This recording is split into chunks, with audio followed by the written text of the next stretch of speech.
তো hey guys, আসসালামু আলাইকুম। কি অবস্থা সবার? আশা করি সকলেই ভালো আছেন। তো আমরা আলহামদুলিল্লাহ ভালো আছি। তো সামনে যেহেতু রমজান মাস, তো সবাই মিলে চিন্তা ভাবনা করলাম মসজিদ পরিষ্কার পরিচ্ছন্ন করব।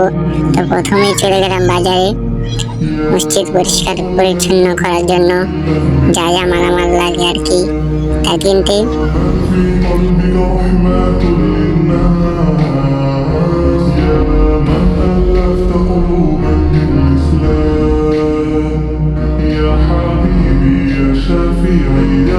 তারপর বাজার থেকে আইসা মসজিদের বিছানো কাপড়গুলো ওয়াশ করতেছি।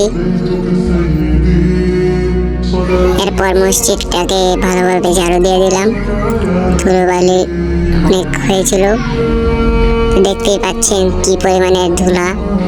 কতদিন ধরে মসজিদ পরিষ্কার করা হয় না। তারপর একটা পাউডার নিলাম, পাউডার বালতিতে গুলে নিচ্ছি। ভালো করে গোলার পর মসজিদে ছিটিয়ে দিলাম। ছিটিয়ে দেওয়ার পর এখন মসজিদ পরিষ্কার করার কাজ শুরু করে দিলাম। তো ওরা আবার মাঝখান দিয়ে কিছু শয়তানি করে নিল। তো সবাই একসাথে হলে যা হয় আর কি, তো সবাই একসাথে এই কাজগুলো করতেছিলাম।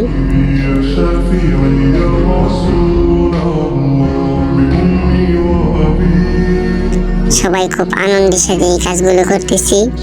তো দেখেন দুজন কি করে। ও মাই গড, কিভাবে করলো! ব্যথা পেলো কিন্তু দুজনই। তো বেশি চুল পাকনামি করলে যা হয় আর কি।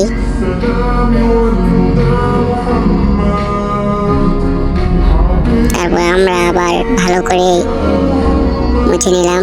আবার দেখেন ওরা মাঝখান দিয়ে কি শুরু করে দিল। একজনকে ধরে টানাটানি করতেছে। তো এরপর দেওয়ালগুলো মুছে নিতেছি। দেওয়ালেও খুব ময়লা হয়েছে, তো দেখতেই পাচ্ছেন। গ্লাসগুলো মুছে নিচ্ছি, গ্লাসেও ময়লা অনেক। তো আবার ভালো করে গামছা দিয়ে ফ্লোরগুলো মুছতেছি।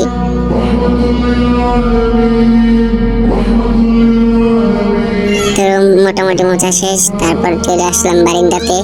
তো বারিন্দাতেও প্রচুর ময়লা, দেখতেই পাচ্ছেন। তো সামনেও ময়লা হয়েছে, এইগুলো মুছতেছি।